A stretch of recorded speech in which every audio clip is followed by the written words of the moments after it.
Allah deyir, mən sizin arzularınızı eşidirəm, amma istəyirəm siz mənim də nə arzuladığımı eşidəsiniz. Quranda. Mən sizdən nə istəyirəm? Mən sizi nə üçün yaratmışam? Siz burada nə üçün mövcudsuz yer üzündə? Missiyanız nədən ibarətdir? Nə etməlisiniz öz həyatınızla? Siz mənə sarı gəlməlisiniz. Deyim cavabı, çünki bu sualları qoyandan sonra kimsə indi deyəcək cavab neymiş? Sizin həyatınızın canı, məğzi Allaha sarı getməkdir. Hər cür üslubla, hər cür yolla. Amma siz başqa şeylər arzulayırsınız. Bu mənada bizim arzularımız və bizim ən çox da təkcə arzularımız yox, bizim etdiklərimiz, bizim gələcəyimizi dizayn edir. Məsələn, bugün gəlib çıxdığımız məqam, bir təxmini deyirəm də, 5-6 il əvvəl nəyin üzərində işləmişiksə, onun nəticəsidir. Düşüncələrimiz, arzularımız, sözlərimiz və əməllərimizin nəticəsidir.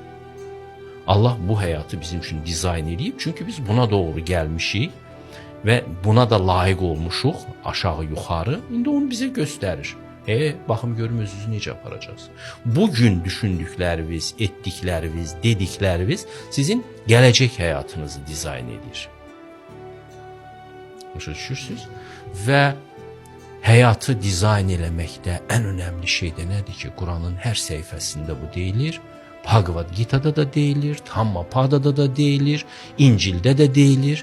Həyatı dizayn eləməyin əsas işi, əsas məqamı arzular deyil, xeyr əməllərdir. Tam yanlış deyirlər o həyat koçları. Arzuluyum. Hələ sən arzulayarsan, Allah başıma daş salar o arzuyla. Arzuyu yerinə yetirər. O sənə xeyirli olmayacaq bir arzu, Allahın mərhəməti nə qədər də böyük olsa, sonda deyəcək ki, bunun başqa müalicəsi yoxdur. Al. Al, sox gözlə. O mənada. Verər. Amma həyatı yaxşılığa doğru dəyişmək. Ki biz Fatihə surəsində müsəlmanlar deyirik ki, bəs bizi nemət verdiklərindən elə qəzəbə düçar olanlardır. Bu da arzudur. Fatihə surəsi arzudur. Amma bizi nemət verilənlərdən elə deyirik. Həqiqi nemət verilənlərdən deyirsən sən, Allah deyir. Onda yaxşılıq elə. Hər gün yaxşılıq elə. Bu, dünyanın ən sirli bir formulasıdır, yaxşılıq eləmək.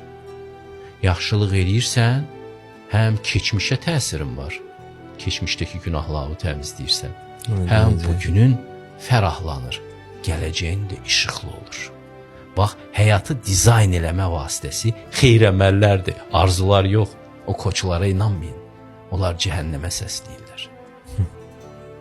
Bilmədiklərindən danışın.